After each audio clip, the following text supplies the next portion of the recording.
Da bin ich wieder, Luciano von eBakery. Heute wollen wir über ein paar kleinere Grundregeln vom Schalten von Facebook-Ads sprechen. Unter anderem geht es heute um folgende Themen.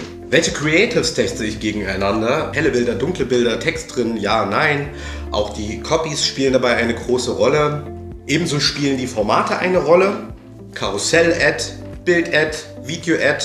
Wann soll ich wie was schalten und warum? Welchen Impact hat die Copy? Was ist eine Buyers Persona?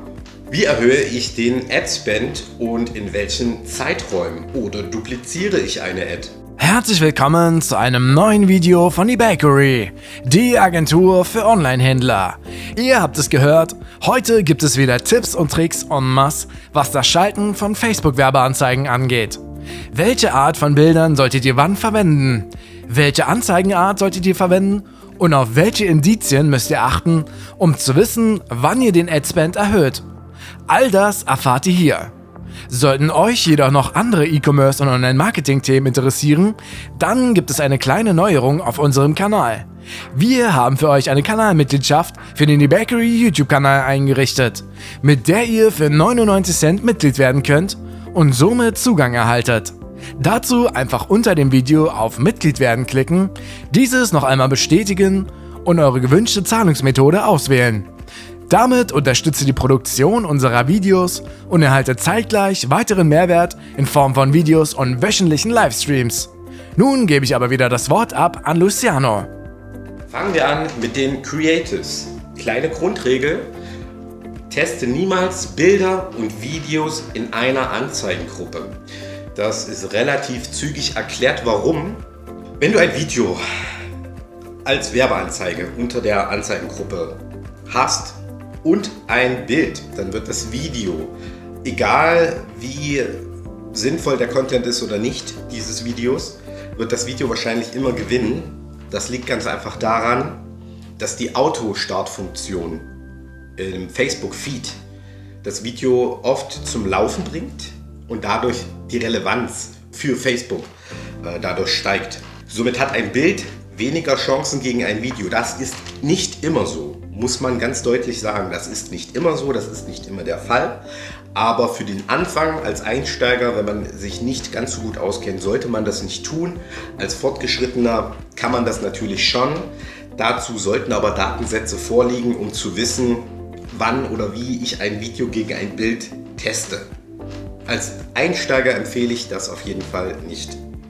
Thema helle Bilder, dunkle Bilder.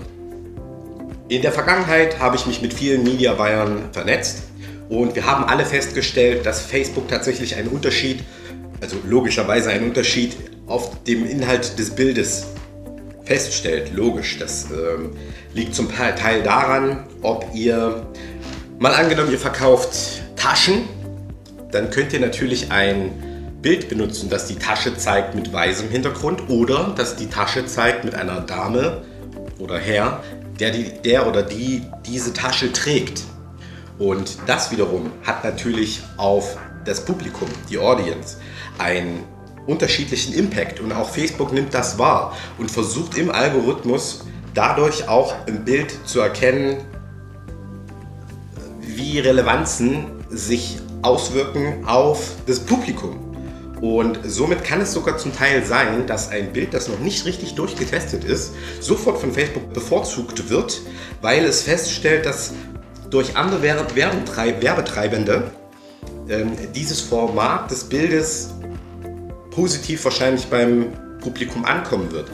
Somit ganz einfache Grundregel: testet helle Bilder, dunkle Bilder, testet Produktfotos mit Menschen, testet Produktfotos, die im Freien sind, Outdoor, Indoor, verschiedene Farben, verschiedene Wärmetypen und somit habt ihr dann schon mal zum Testen einige Anhaltspunkte, die ihr verwenden könnt. Ähnlich verhält sich es mit Videos. Dann geht es natürlich weiter beim Bild. Benutze ich die Texte meines Angebots, also die Benefits, die ich habe, benutze ich sie im Bild oder benutze ich sie nur in der Copy?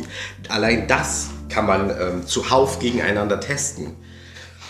Also zum Beispiel Rabattaktionen oder wichtige Informationen, die der Kunde sofort sehen muss, weil man muss natürlich verstehen, das Bild ist das Erste, was der Kunde höchstwahrscheinlich sieht, sobald es im Format der Ausstrahlung im Feed, jeweils Instagram oder Facebook, erscheint, ist das Bild das Erste, was er sieht, und das muss ihn festhalten. Somit ist es auch wichtig, im Bereich der Videos ein Pattern Interrupt zu erzeugen. Wie ihr das gestaltet, wie dieser Pattern Interrupt aussieht, das ist natürlich stark abhängig von dem, was ihr vertreibt. Deswegen kann man da pauschal nicht sagen, was. Es gibt hierzu viele Tricks. Ich möchte ein einfaches Beispiel nennen. Stellen wir uns vor, du verkaufst eine Cargohose, militärisch angehaucht. Jetzt hast du zwei Möglichkeiten. Du kannst dein Corporate Identity, deine Brand seriös anbieten und die Benefits klar aufzählen, erklären, warum diese Hose toll ist. Oder du machst es mit ein bisschen Albernheit und Spaß. Ganz einfaches Beispiel. Eine Explosion, ein Adler fliegt raus, also wirklich so richtig trashy. Und dann kommt eine etwas nicht lächerliche, aber überzogene Männerstimme, die sagt, dass diese Cargohose ganz toll ist. Wo der Kunde sofort so die Nase rümpft und denkt, what the f***. Immerhin hält so etwas den Kunden bei Laune und er findet es vielleicht witzig. Und das kann natürlich gegen Seriosität gewinnen. Wenn du natürlich jetzt eine Zeitarbeitsfirma bist oder ein Elektrohandel, dann bietet sich das nicht an. Aber du solltest sowas auf dem Schirm behalten, denn das Wichtigste bei den Creatives, der Copy etc. oder sagen wir nein, nur bei den Creatives, das Wichtigste ist, dass du nicht sofort vielleicht als Werbung erkennbar bist. Denn da kommen wir dann auch zu eines der Themen, was CTR verbessern betrifft.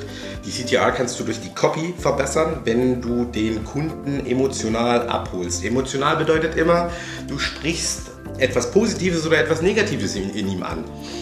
Du verkaufst Liebesketten, dann erwähne, dass bald Valentinstag ist und du deine Freundin, Schwester, Frau, Mann, was auch immer liebst und er es verdient hat, diese wundervolle Kette zu besitzen.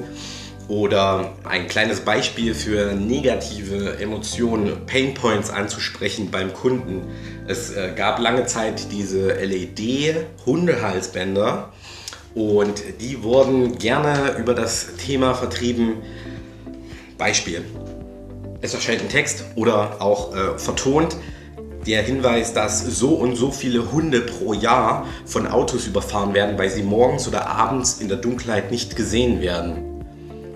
Hier haben wir eine Lösung für dich, LED-Hundehalsband. Ganz kurz gesagt. Als Beispiel, positive, negative Emotionen triggern, um den Kunden an dich zu binden oder ein Interesse zu wecken. Eine Frage, die mir auch oft gestellt wurde. Warum testest du am Anfang nicht Carousel-Ads? Das ist auch relativ simpel erklärt. Ich persönlich habe die Erfahrung gemacht, Karussell-Ads sind am besten im Retargeting, Remarketing. Ganz einfaches Beispiel, du bist ein Elektrogroßhandel, du schaltest Google Ads, du holst Kunden ab, die viel Sicherungen für Zählerschränke kaufen. Sprich, du hast auf Google das Keyword Sicherung, Zählerschrank, Überspannungsschutz, irgend sowas. Darauf rankst du und holst Interessenten rein. Jeder, der da draufklickt, hat natürlich direkt Interesse daran. Jetzt macht es Sinn, im Facebook eine Retargeting-Ad zu machen, denn du warst ja so clever, dein Tracking auf deiner Landingpage mit dem Pixel von Facebook und dem von Google zu verbinden. Somit weiß Facebook auch, die Leute, die über Google kamen und eventuell ein Facebook-Konto haben oder beziehungsweise sich auf deiner Seite aufgehalten haben, weiß Facebook auch, okay, diese Person interessiert sich für Überspannungsschutzsicherung. Jetzt kannst du ihn per Karussell-Ad mit Überspannungsschutzsicherung abholen.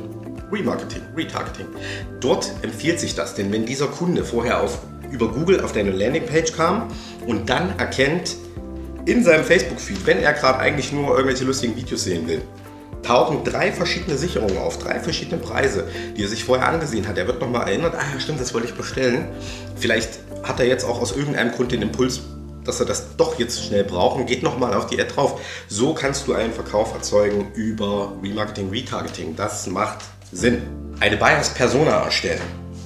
Das bedeutet so viel wie, du versetzt dich in deine Zielgruppe, in die Person, von der du etwas möchtest. Einfaches Beispiel. Du bist ein Handwerksbetrieb, suchst Mitarbeiter. Versetz dich in Handwerker, die auf Jobsuche sind. Woran kann es liegen, dass sie eventuell keine richtigen Jobs finden oder zu unzufrieden mit ihrem jetzigen Job sind? Das kann sein das Arbeitsklima, die Bezahlung, die Arbeitszeit. Sie müssen auf Montage gehen. Sie bekommen kein gutes Werkzeug, solche Dinge. Wenn du jetzt in deiner Anzeige erwähnst, dass genau diese Dinge in deiner Firma nicht der Fall sind oder beziehungsweise verbessert sind oder du besonderen Wert darauf legst in deiner Firma, dass diese Dinge geklärt sind, dann holst du die Person ab. Vielleicht nicht mit allen 5 Punkten, aber vielleicht mit 2 oder 3 dieser Punkte.